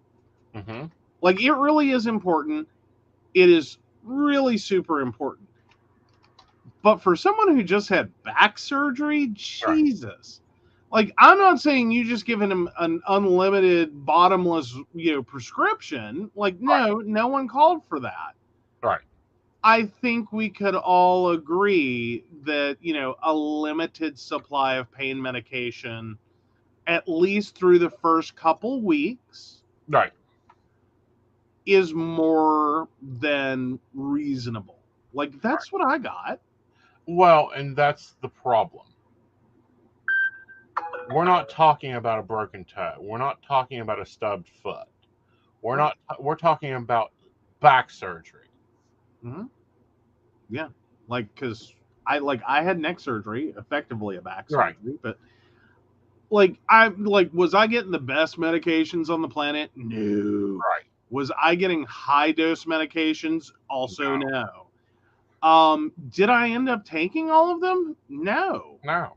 Did I need refills? No. Did I call my doctor for harder shit? No. But it's literally one of those moments, like, I don't know how to not be graphic with this, but do you understand? Like, this isn't just, oh, they cut into you and they immediately, in this tiny, tiny little hole, fix your problem. I'm assuming he didn't have laser surgery. Right. So traditional surgeries, neck and back, is effectively, imagine that scene we all know of, like, an open heart surgery. Right. Minus having to crack a sternum. Right. Same concept. Like, they literally open you. Right. Push everything out of their way. Yeah. Hence some of the issues with the neck surgery, because they move muscles and your vocal cords, all of that, to expose the area they're working on. Like, the actual original pain is one thing. Like, that either improves or it doesn't. But post-surgical pain, like, you just got manhandled. And I mean that legitimately. They made room for a man-sized hand to go inside your body. You're going to have some pain. Yeah. It hurts. Yeah. Like, but what's concerning me is how they're painting this poor man. Yeah. Okay. He called his doctor, his surgeon, and said, I need pain medicine. You didn't prescribe me pain medicine after surgery. Done nothing. Yeah. Refused him. Wrote him down for doctor shopping and addicted to drugs. He went to the ER and was refused medication. Well, yeah, because he probably went to the ER attached to his... Where he got surgery at. Yeah. Well, not to mention, I think you can flag patients, can't you, in a national database? I don't know if it's a national. I know it's a system-wide database. Okay. So he was flagged. This is an epidemic. This is a very bad epidemic. But here's the facts. The media is painting this terribly. And I do mean terribly. It's fitting into crap. Do I think his actions was right? No. But being through back pain, living daily with back pain, to have back surgery, fusions. Yeah. Yeah. I mean, and the whole reality here is, no, we don't condone what he did, but I think it highlights and underlines like the severity of the problem. Right. That the level of pain and desperation and hurt is rising to a level through an unsympathetic medical system that is far more focused on addiction potentials. Like, these aren't guarantees, they're potentials. You do have to watch out for them. You have to practice responsible medicine. But with that, you also have to practice medicine. Right. Like, how did we lose this in translation? So, but no, you end up with this problem of, you end up with patients that are having, surgeries and that are in severe pain. Right. And you are labeling them, not treating them. Right. And what's the two things that are scaring me and are scaring me bad. One, this is the level patients are having to go to. Two, they're prescribing Haldol. I used to have 6 beds of patients that weren't there because they were getting given too much Haldol. It fried their brain. And they were comatose from the Haldol. That's not what they're giving for back pain. Low dose Haldol. A drug that was banned in the 80s for psychological use. They're giving for back pain. They're giving gabapentin, which is an allergy medicine, for back pain. Oh, hell, gabapentin is the new, like, fix-it-all miracle cure candy. Right. It'll fix your neuropathy. It'll fix your allergies. It'll fix this. It'll fix your depression. And I'm not making these claims. These are the off-label uses currently being used for gabapentin. Like, you start looking up the off-labels for that medication, it's all over the flippin' planet. Right, and it's a dangerous medicine. But that is because doctors are scared to write a medication prescription for anything the FDA says is habit forming. Well, guess what? Not everybody that takes opioids forms a habit to them, especially when it's short-term use. 3 to 4 weeks of opioids is not going to get you addicted. What is getting you addicted and killing all these people out there aren't prescription opioids.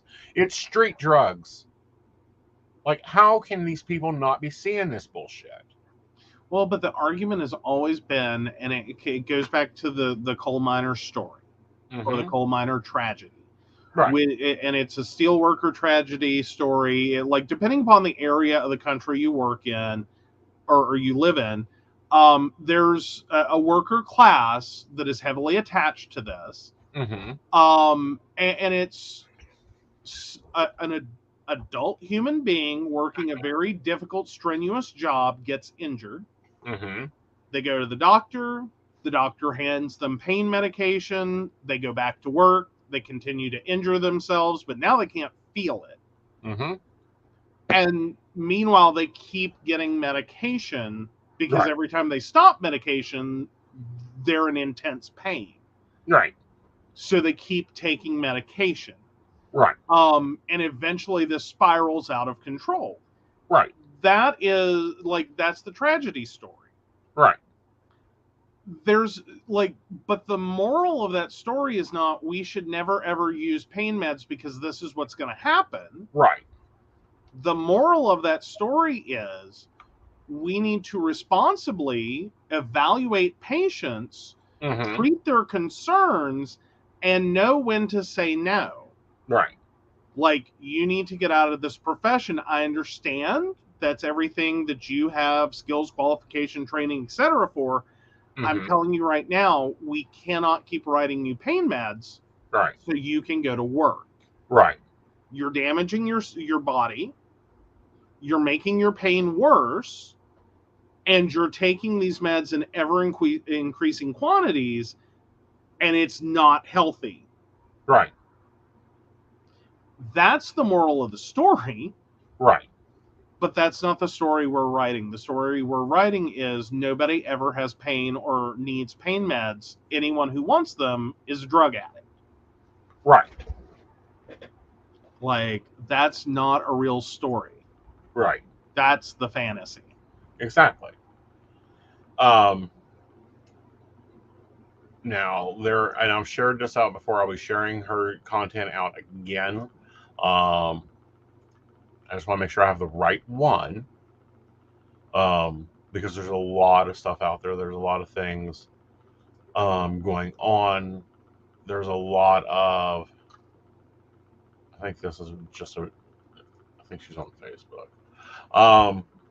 But there's a lady in Rhode Island that has been fighting to stop this, to stop this misuse of medicine. Well,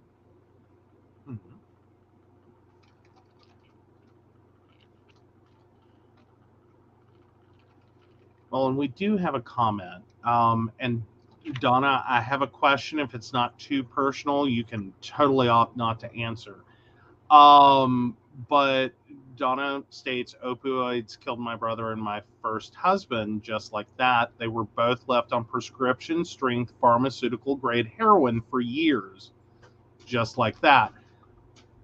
Can I ask, in what I was just saying about the moral of the story is not that no one ever has pain and that we shouldn't use pain. Does that resonate correctly? Or because tragedy and trauma creates visceral reaction. Right.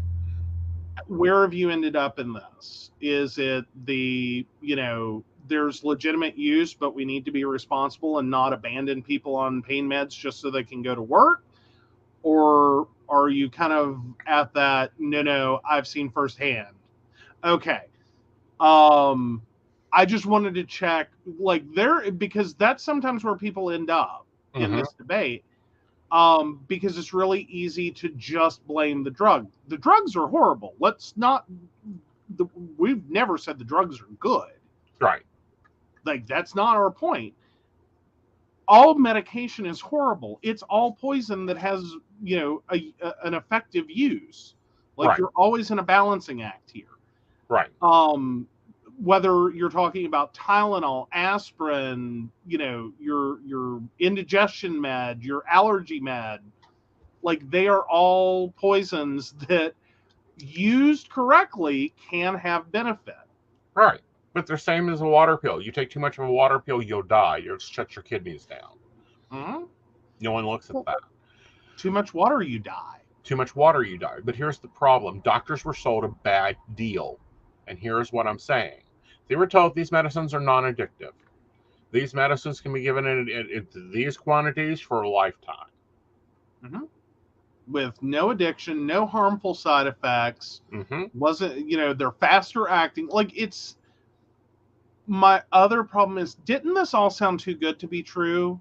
When they started saying this shit back in the 90s, weren't there doctors sitting there over their fucking paid for lunches on their, paid for vacations? Right. Going, this just sounds like you told me everything I wanted to hear. Right. You sold me snake oil. Mm-hmm.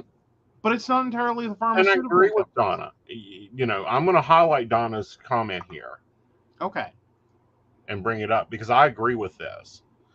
She's a drug and alcohol prevention specialist. It's critical to warn people with chronic pain, teach them coping skills. Physical rehab is equally important, and controlled medicine. And what I mean by controlled medicine is this. You have a standard medicational regimen that helps chronic pain. Then you have breakthrough medicine.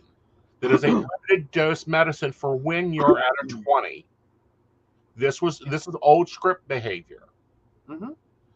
And you treat it with logical uses. Instead, these doctors went right for the high power stuff, which affected cancer patients. There's a problem with cancer patients. They're given pain medicine. And if you can give them the high-powered medicine first off, single shot, if they give them morphine or fentanyl right off, then in the last days of cancer, nothing touches it. Nothing touches it because the body adjusts, and long-term use builds up resistance. But the problem we're having currently in America, the way I see it, is we've got two different camps going on here. One is going, I don't care, you had a heart attack, you had a heart open pass surgery, you had surgery, no pain medicine for you. Not even, you can't take Tylenol because you just had heart surgery. You can't take aspirin because you just had heart surgery. You're on blood thinners already. Mm-hmm. We have this other camp that is the leftover, chronic pain patients that were pumped up and continue to be pumped up to keep them working in mines, to keep them in the steel mills, to keep them in the warehouses, to keep them doing this. And they're now pain tolerances this high, and we're all going, nope, you can't live that way. Right. But yeah, we can understand, because I remember this years ago, because and I'm not saying names, but a friend of mine in college, and I knew there was a problem when I first heard what he was on, because it is and it was Klonopin. Mm-hmm. That is a short term Right. Right. medication for dealing with anxiety. Mm-hmm. Short term. This is what you're supposed to be given in a hospital setting. This is what you're supposed to be given in an inpatient, like psychiatric setting. Mm-hmm. You can short term, like if you're dealing, like general use guidelines are like if you're dealing with a patient who's going through an immediate traumatic event, Mm-hmm. you short term dose it. Right. Like, here's your 1 month supply. Hope everything gets better for you. This should help you cope. Like, this would be like you come home, your entire family's been murdered. You're having a really traumatic experience in the immediate. Mm-hmm. Here's your Klonopin to help you get through this. Like, that was the dosing idea. Mm-hmm. Over time, we found out, like, because he, was still taking it for like months that we have known him. And then we found out he hasn't just been on it for months. Mm-hmm. Some stupid little backwoods GP wrote this poor child a prescription years ago Mm-hmm. and just kept refilling it. Right. For years. Right. All the alarm bells that went off. And I got to unfortunately see firsthand what happens when the body runs out of ability to process that medication. Yeah. Because that's an unfortunate thing that happens with Klonopin. And part of it's like, this is why we don't use this long term. Mm-hmm. It's because you have to keep upping the dose because the body keeps tolerating.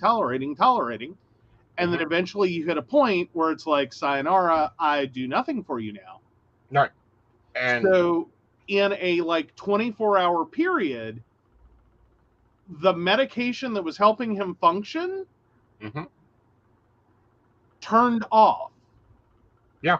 And for years, this guy had not dealt with anything emotional. He was numb. Yeah. Stone cold numb. Mm-hmm. Hadn't felt emotion in years. Mm-hmm. And the medication stopped. Right. You want to talk about like the word nervous breakdown? Yeah. And he's lucky it was just a nervous breakdown. This is why, I suffer RA. I have 5 herniated discs. I have a very strict, medication regimen. I have a very strict exercise regimen. I have massage therapy. We work my stress management, all that to maintain it. And people think I'm nuts when I say my massage therapist is the reason I'm still walking and I don't have my cane. Mm-hmm. Mm-hmm. Yeah, massage therapy has definitely, like, your cane's in the car, but I cannot remember the last time you grabbed it. Beltane 19. Yeah. Yeah. And this is what the non-American, non-pharmacy controlled Canada treats for with RA. Yeah. Medication, he gets PT, education, pain and stress management, meditation classes. And the first thing isn't just pop a pill. It's take a shower. Donna, I'm right with you. Bless it to all the healers. And we need to get back into logical medicational control. Mm-hmm. Okay? When I first injured my back, the first 3 years of my back injury and the diagnosis of the RA and seeing what all was going on with me, I was on 7.5 Loratabs 4 times a day, like clockwork.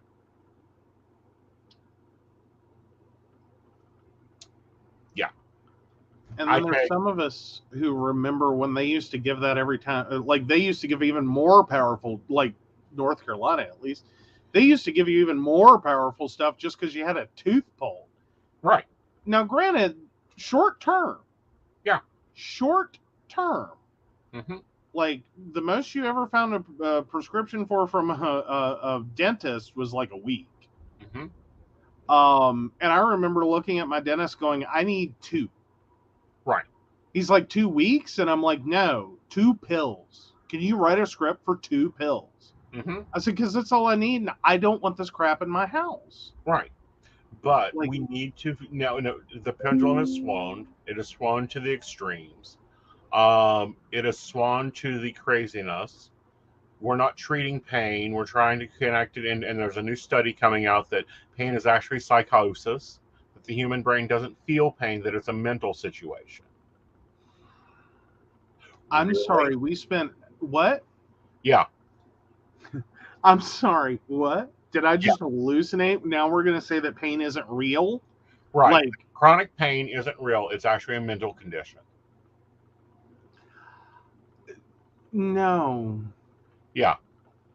Yeah, that's what the pharmaceuticals are now trying to put. There's a new book coming out. Yeah, excuse them. Yeah. Yeah.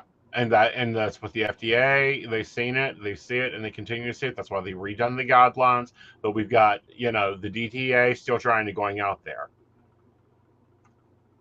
Exactly. Oh, yeah. Corporate greed is responsible for so much pain and suffering. Exactly.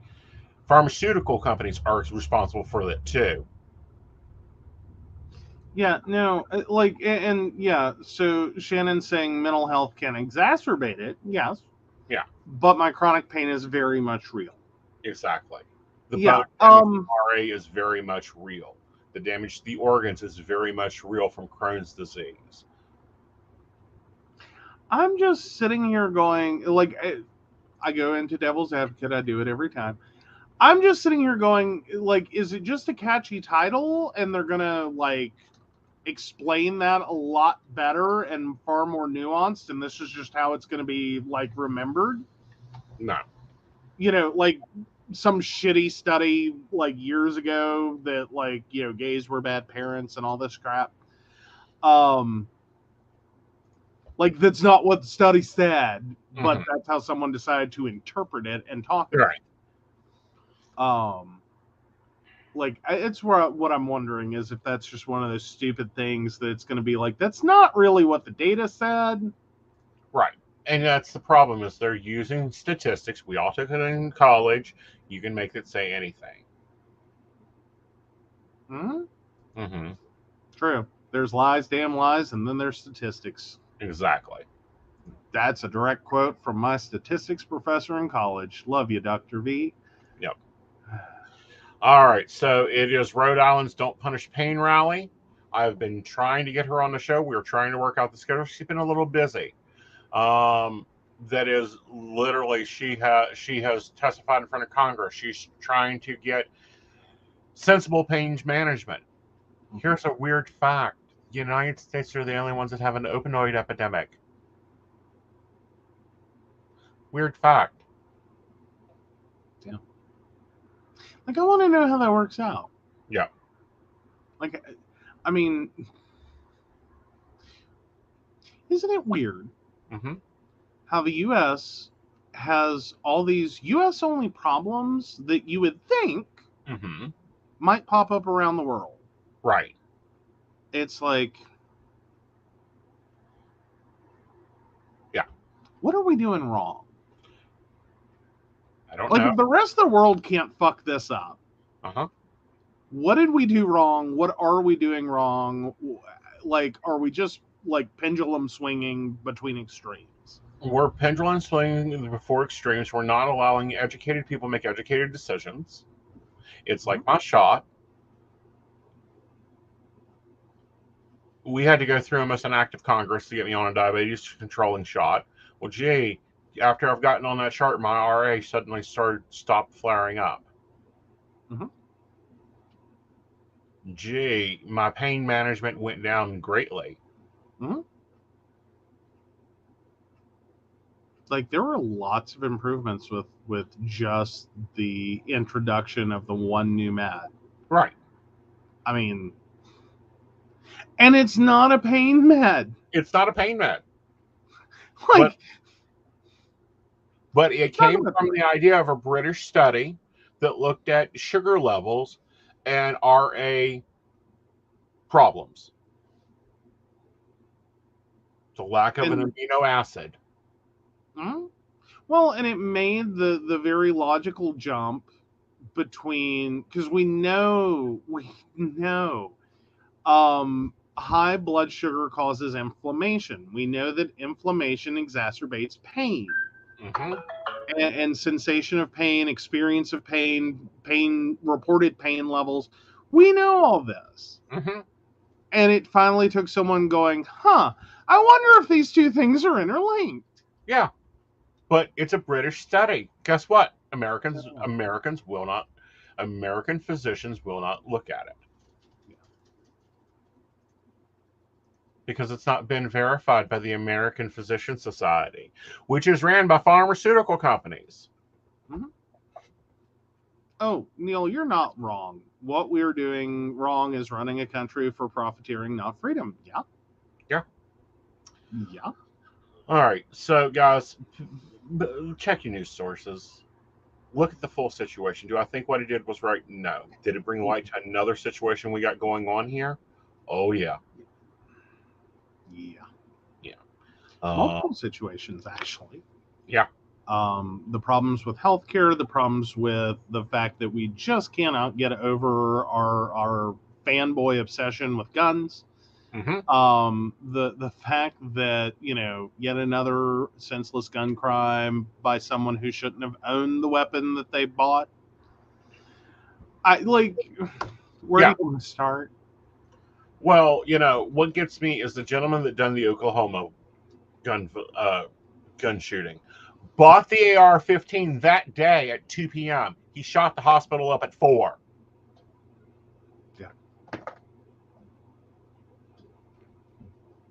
Yeah, that's where we're at, guys.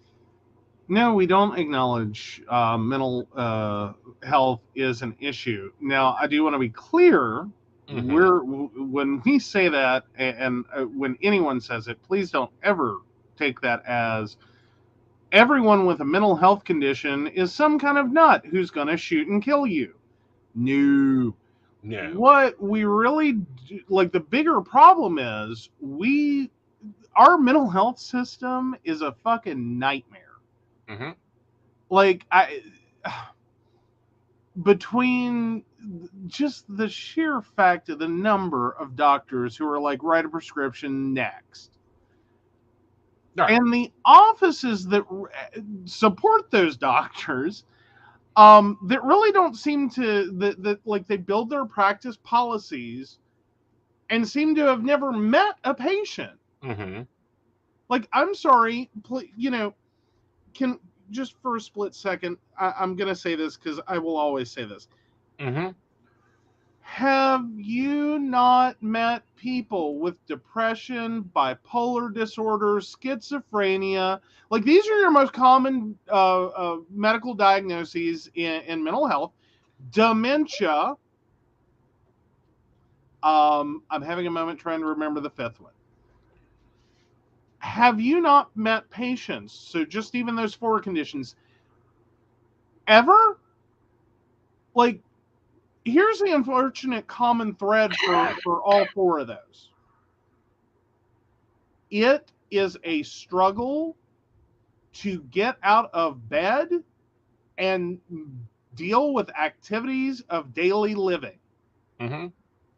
Yet you create policies for mental health patients that assume someone, either the patient themselves or that they automatically have someone assigned to them, is a fully functional adult ready to jump at your command to never be late, never have a problem, never have an issue, never cancel an appointment, always take their meds, always be able to afford their meds, always be able to afford perfect transportation.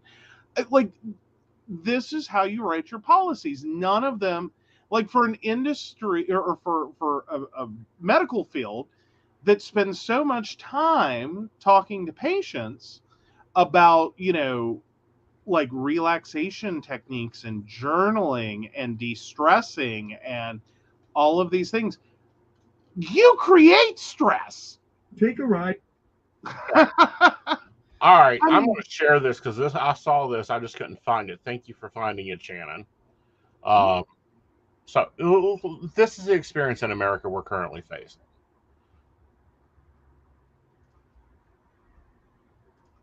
Do we need to pop the overlay for this? Yes, please. Okay, 1 second. Let me get there. All right. There we go. With Jack, a 13-year-old boy from Virginia, who just got his braces off and usually spends Saturday morning playing basketball with his friends. But he's also a young actor, and today we hired him to help us make a point. We asked him to take a drive around town, with his mother, of course, since he's not nearly old enough to drive a car. We pass shops where he isn't old enough to work the register. Then we stop at the convenience store to see Jack try to buy beer. The cashier can't believe he even tried. Literally, he looks like he's 12. At the next store, Jack tries to buy cigarettes, with no luck. I'm so sorry I can't cigarette. Later, he strikes out trying to buy Racy magazine. Alright, okay, thank you. And then lottery tickets. Can I get a couple scratch-offs? How old are you? You got your ID? 13. You what? I'm 13. You can't get no scratch on me. Okay. It's laughable to everyone here, the idea that we'd ever expose a 13-year-old to the dangers of a lottery ticket.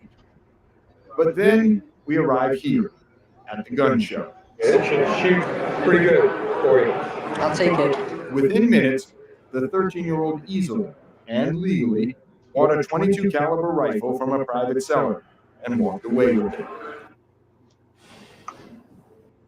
Interesting. Well, federal law. Yeah. 13 years old. 13 can walk into a private seller and buy a gun. Now, this was a 20 single shot. He could have just as well walked up and bought an AK-57. So that's problem one. Problem two is we don't have sane people making logical decisions. We don't have educated people that spend 20 years in school making decisions. We have insurance companies that hire agents daily to determine the status of a claim. Mm-hmm.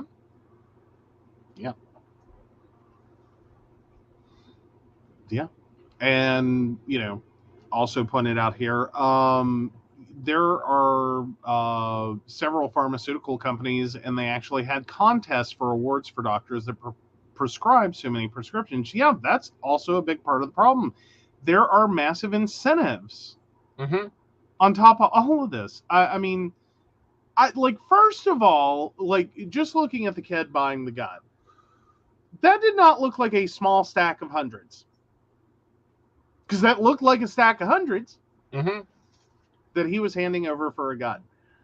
I don't know.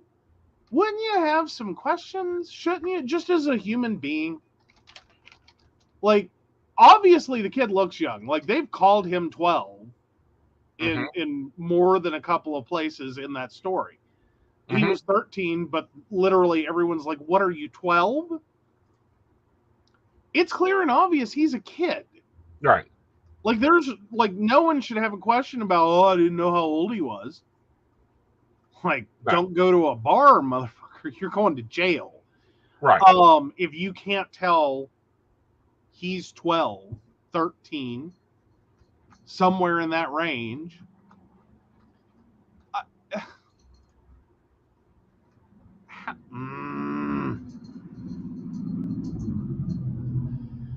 And I just wonder how many of these are relying on others or would make a reliant on others comment. Oh, well, I saw an adult with him. Oh, he got through the front door, so he had to show ID. Oh, he $249 for a Mark and 60. Yeah.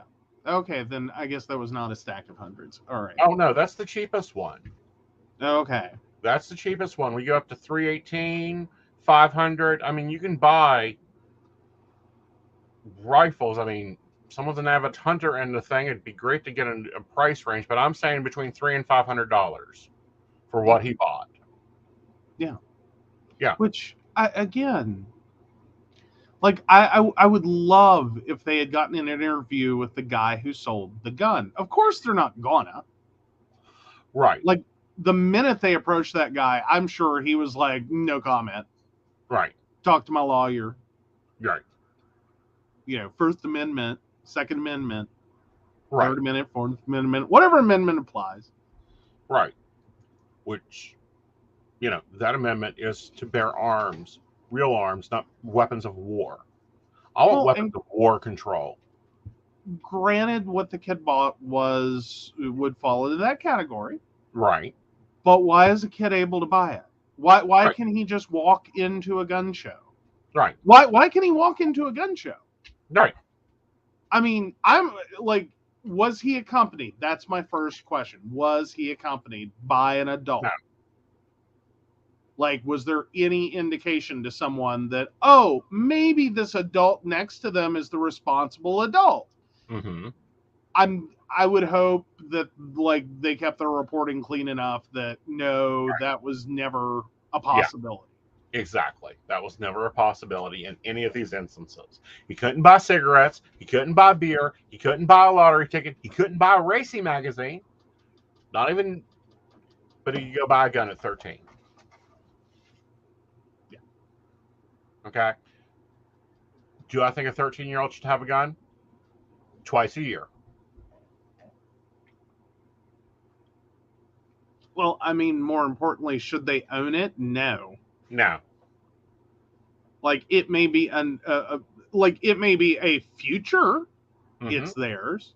Right. Or, yes, it's a junior rifle. It's size smaller. Mm-hmm. But no. No. That's not your gun. Right. Like, why is that concept hard? It just is. It's like, why is the concept of following guidelines that were written in 1940s for pain medicine? Yeah, hunting season with an appropriate adult. Yeah, Exactly. like, that's it. Yeah. I mean, going to target practice, I can understand that. With an adult. With an adult. We don't allow a 15-year-old to drive a vehicle. We don't allow a 13-year-old to drive a vehicle. Alone. The 13-year-old, we don't even allow behind the wheel. You have to be 15 before you can drive behind a vehicle. A vehicle, at most, can injure a lot of people. But it takes work and time. Yeah. Well, no, a vehicle can kill people. Yes, but I'm saying... But it takes... You have a chance. Yes. You have a much better chance. Right. I don't get it. I don't follow it. I will not. Like, there's many things I can't do in life, and I just learned I cannot be a vendor at a gun show. I wouldn't want to, because I'd probably get my ass kicked or shot. It is a room full of guns, or people with guns. Mm-hmm. Because I would like to think I would have looked at that kid and been like, "The fuck you think you're doing?" Right. Like, hello? Yeah. It's America. I'm sure there was a gun shooting or a school shooting yesterday. Because it's America. Where else do they occur? And the rate they occur at. Right. There was at least a mass shooting event. Right. I will guarantee that. We've had more in 2022 than we have had days in year so far. What the hell are you doing, small fry? Yeah. Like, where is your parent or legal guardian? I need to slap them upside the head. I like this. I'm sorry. I believe this one is perfectly useful. I have to show that I can still remember how to safely use a vehicle to some expert every so often. Guns should be the same. Yeah. Yeah. Short and to the point, yes. Right. Yeah.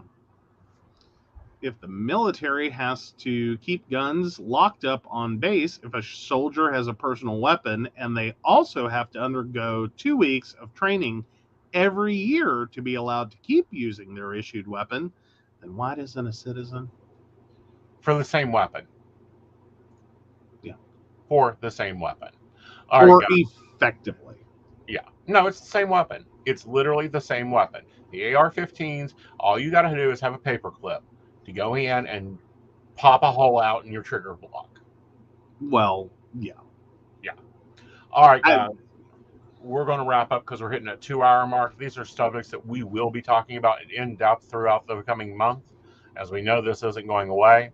I'm going to do my best to get the advocator on, but I do want to bring some light to the Laughing Tree community growth. Thank you for coming our Patreons. We look forward to helping you, and we got to figure out how to make all the benefits work for the community growth, but we'll get it in there. Absolutely. Thank you for joining. Donna, thank you for joining and standing up, and thank you for your comments tonight. And he will be added to the banner next, but we got to get it. We didn't get time to update it as soon as it went through. Thank you for your support, Beverly Walker, Mika G, Kathy, Mary Winfield, Brenda Bryant, Ashley Guest, Shannon C, Shannon G, Lady Gwendolyn, Charles Shaw, and Dottie the Psychic. If you'd like to join the PCSP network, please go over and visit www.pcsnetwork.com. That's how you can show support of the show, the network, and the other shows that we have going on. All right, so just a shout out. Charleston, West Virginia, your pride is tomorrow. Beckley, West Virginia, your pride is tomorrow. It's time to get your asses out there and show yourself in your community. Put your heels on, stop yapping your jaw, grab your phone, and go out and be with the community. Absolutely. All right. Now it's the rest of yours, baby. What do I got left? You get to talk about the Patreon groups. I get to talk about the Patreon groups. What do you mean you talk about the Patreon groups? What each Patreon get, what the levels get. Oh. I'm never prepared for that. I know. Let me get you a link. I know. Give me the link. Good Lord. This is why I do the list of names and you do the rest. I thought we'd switch it up. Like, I'm pretty, damn it. I'm not supposed to have to think. Yes, you are. Yes, you get goodies. See, Shannon, feed it to me. You get goodies. Yes, that's it. You get goodies. They kept it short, sweet, and to the point. No, so you get access to the Patreon website. You get Under the Table and Dreaming. You, of course, get the end of show credits. And then the one that's always difficult for me is remembering your discount levels. I think they are 5, 10, and 15. Mm-hmm. Yes. So if you're at the $1 level, that is a 5% discount on readings with Aeson. That also applies to classes. Mm-hmm. And then if you're at the $5 level, that is a 10% discount on readings and classes. If you're at the $10 level, I believe it's still a $10 level. Yep. Awesome. That is a 15% discount off of classes and readings. And that's off regular prices. So if he's doing a sale, you don't get to combine. So sorry, guys. Yeah, you do. You do? Yeah, the discount works all the way. What? Yeah. Psychic Saturday is $20. Okay? Damn. They give you a discount on Psychic Saturday. Damn, you're two-bitting on a corner is what you're doing. No, I like to reward our Patreons because, we're human. Like, the magazine isn't out yet, guys. Sorry, we're working on it. We're expanding the magazine with our new hosts. We've got a bunch of new hosts. You get the break room, which is the break room chat. You get private live streams. Oh, yeah. And we have a different level, and this is for sponsorship. Mm-hmm. If you're a small business, if you just want to sponsor an episode, it's $35 a month. That's the new level. You get all the other benefits, but it's for like small businesses, and you get a commercial in the show. Yes. Yes. That 25 extra bucks does get you a commercial. We will definitely be looking forward to businesses signing up for that. I mean, God damn it, it's Pride Month. We're a gay show. Like, fucking sign up. Well, paint us gay. Yeah. At least for paint your business gay. Whatever. Yes. We'll pretend at least for a Yep. month. Monthly chats in Zoom. We have them at the last Wednesday of each month. there's a lot of things that we're doing and planning to do for Patreons. You also get early videos from me, so that's early tarot reviews this month. All that will come out early to you guys. You get non-public videos too. Yeah, you get non-public, private Like, you videos, get private specials. photos. Voting rights. Voting rights. Y'all guys, we've seen the biggest action the past 2 months from our Patreon. One was about streaming and continuing to stream on a very picky platform. The other was planning videos, which, yes, we will be having planner videos in my new planner. You guys haven't figured out, it's not the Agenda 52. That one died very quickly. Like, can I just say, you are like death row for planners. I am. Like, you are where planners go to die. Yes, because I will try a system, and if it doesn't work in 2 days, I'm like, fuck it. I'm going for something else. No, Neil. These are not the videos we post on OnlyFans. Yes. Those are not the type of videos we're talking about. We also don't have an OnlyFans. I do not have an OnlyFans. I don't know what he is up to over there. Dear God, help me. If anyone finds me on OnlyFans, please let me know. Yeah. Oh, honey, the one that we're currently moving into, I'm loving. So coming out, we do planner video on Sundays. I'm going to try to do it around 5. And we will be looking at this planner, and it is a very good planner, especially if you're goal orientating. You've got areas to work on. This is going to be a really cool one. Yep. And we love our live interaction, but all of these videos also stay up. Yep. You can always get them in the break room. Yep. That look on Aeson's face. What have you done? I haven't done anything yet. I swear. Right. Well, Donna, you're going to get a link that actually you get, and Patrons also get their private chat room. As you know, we sometimes have bashers and problematical people. They don't get, our Patrons don't have to go through that because they can actually watch in the break room. Yep. So, Donna, I will be in contact with you either tonight or tomorrow, darling, and we'll get you all set up into the Patreon. There we go. Oh, and you get my, if you are in the break room, and some of y'all can attest to this, you also get my private heckles. Yes. Not all of which does he read. Oh, I read most of them. It's just a question. Not out loud. Oh no, I don't read them out loud. You don't read most of them out loud. Like I say some shit. Yes, you do. But it's part of your fun. Thank you guys again. I hope you've enjoyed tonight's show. I hope you enjoyed Pride Month. Next week we will be talking about the lavender effect and also the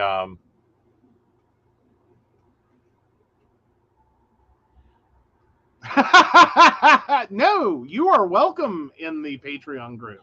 Yes, Neil, you are welcome to sign up for Patreon. Please deposit. Yeah.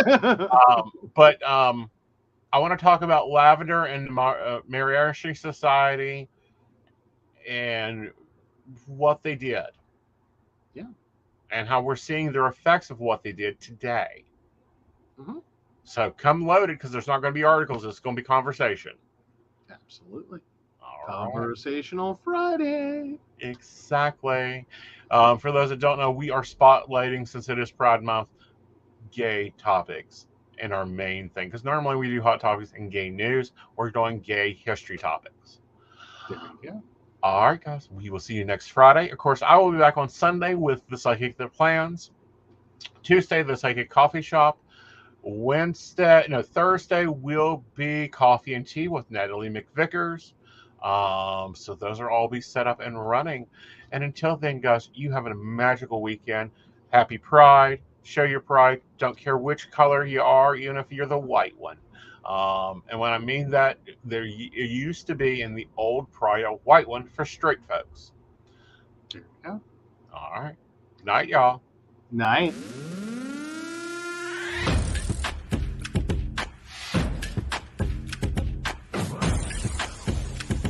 Let's work. Yo, it's go time, showtime, never backing down time. One shot, yo, make it count, yo. Crunch time, shine time, make this moment my time. Get a grip, yo, ready, set, go. We bring the thunder. Bring the thunder. Let's work. Bring the thunder.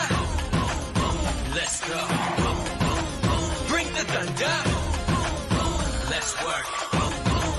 Bring the thunder. Let's go. Yeah, it's my time, your time. Step into the spotlight. Get lit, yo. Let yourself go. Our time, high time. Gotta go big time. This is it, yo. Never take no fight time. Grind time. Take it to the street time. Turn the roof off. Get loco. Game time, win time. We gon' bring it home time. No regrets now. Let it all go. We bring the